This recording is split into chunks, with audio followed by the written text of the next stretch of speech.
আমার একটাই প্রশ্ন, আমি চাকরা মন্ডলের 3 নম্বর মন্ডলের আমি সম্পাদক পদে আছি। সবথেকে বড় ব্যাপার, আমাদের বিধায়ক মাননীয় বঙ্কিম ঘোষ মহাশয় আমাদের সহযোগিতা করেন, আমাদের সাথে সরকার বিকাশ সাথে চলে, আমরা ওনার সাথে আমরা আছি। আমরা প্রত্যেক নিয়ত এই সিএএ সেন্ট্রাল সিটিজেনশিপ অ্যাক্টের ব্যাপারে ওপার বাংলা থেকে যারা এসছেন 2002 পরে, তারা আমাদের ভোটার আছে, তারা ম্যাক্সিমামটাই বিজেপিতে ভোট দেয়, তাদের ভোটটা বাঁচানো আমাদের লক্ষ্য। সেই লক্ষ্যে আমরা এগিয়ে যাচ্ছি। কিন্তু আমরা দেখতে পাচ্ছি সেই সব ব্যক্তিরা যারা বাংলাদেশ থেকে এসছেন, সেই হিন্দু ব্যক্তিরা, তারা অনেক সময় ভুল বুঝছেন, আমাদের বুঝতে পারছেন না। আমরা বারে বারে বলছি, হয়তো ওরা মনে করছে আমরা তোষামত করছি, কিন্তু আমাদের এখন উচিত সবাই মিলে ঝাঁপিয়ে পড়া। আমাদের উচিত এই বাংলায় দোষী পুরোদমীকে বিদায় করা। আমাদের উচিত খেলা হবে, খেলা হবে, আবার 26-এ দেখা হবে, খেলা হবে, খেলা হবে, বাংলাদেশে খেলা হবে। জয় শ্রীরাম, ভারত মাতা কি জয়।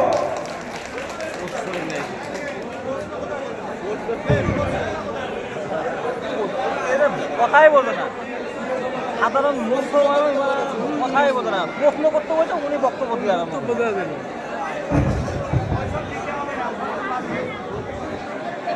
ওই জন্য বলে শিক্ষার 1 গুণ, আর ওরা মূর্খদের মানে 1000 গুণ, 1000 গুণ দিয়ে ওরা। যদি কারো প্রশ্ন থাকে তবেই করবেন, বক্তৃতা দেবেন না।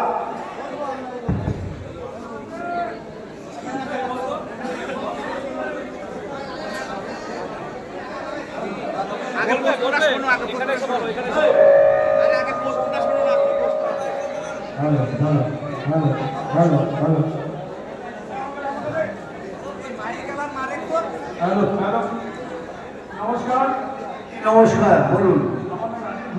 পঞ্চায়েত গ্রামের একজন মেম্বার। সারা পশ্চিমবঙ্গে আমার মতো গ্রাম পঞ্চায়েতের বহু মেম্বার রয়েছে, তারা এলাকার জন্য উন্নয়নমূলক কাজ করতে গেলে তৃণমূলটা বাধা দেয়।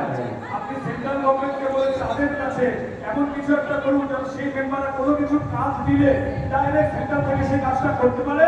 পাড়ার মানুষের সেই কোনোদিনই আপনাদের দেবে না। আমাকে চাইছে, কেন আপনি যদি কাজটা করেন তাহলে আপনার নাম হবে, নাম হলে পার্টির নাম হবে, কেউ চাইবে? আপনাকে জোর করে ঢুকে কাজ করতে হবে। রোল করছি, কিন্তু অনেক সময় মানুষের এক্সপেকটেশন থাকছে, আমরা কিছু করতে পারছি না। কেন পাচ্ছেন? কারণ তারা আমাদের দিচ্ছে না, ইমপ্লিমেন্ট করছে না। আমরা কোনো কিছু ইমপ্লিমেন্ট হতে দিচ্ছে না, আমরা কোনো কিছু নাম দিলে আয়ুষ্মান ভারত ইমপ্লিমেন্ট হতে দেন, তা নাকি আয়ুষ্মান ভারত নেই? আপনারা জানেন না, তাই হচ্ছে। আপনাদের রিকোয়েস্ট করছি সবাইকে আয়ুষ্মান ভারতের কাজ করতে, সবাইকে বলছি। 5 লক্ষ টাকা প্রধানমন্ত্রী ধার্য করেছেন, সবাই আয়ুষ্মান ভারতের কাজ করুন। এটা মিথ্যে কথা বলে প্রচার করছেন যে আয়ুষ্মান ভারত চলবে না। কেন চলবে না? কল্যাণী এমসে চলবে না? ওটা সেন্টারের হসপিটাল। কোথায়? মিলিটারি হসপিটালে চলবে না, সেটা সেন্টারে। রেলওয়ে হসপিটালে চলবে না, সেটা সেন্টারে। আর সেখানে সব থেকে বেস্ট চিকিৎসা পাবেন। এইসব নিয়ে কি হবে? স্বাস্থ্যকর্মী নার্সিং হোমে ইঞ্জেকশন পাবেন, আর কিছু পাবেন না। সবাইকে রিকোয়েস্ট করছি, অনলাইনে গিয়ে নিজেরা আয়ুষ্মান ভারতের কার্ড তৈরি করুন। বিপদে পড়লে এনাদের বলুন, এনারা আপনাকে নিয়ে যাবে কল্যাণীতে, মিলিটারি হসপিটালে, রেলওয়ে হসপিটালে। Thank you very much.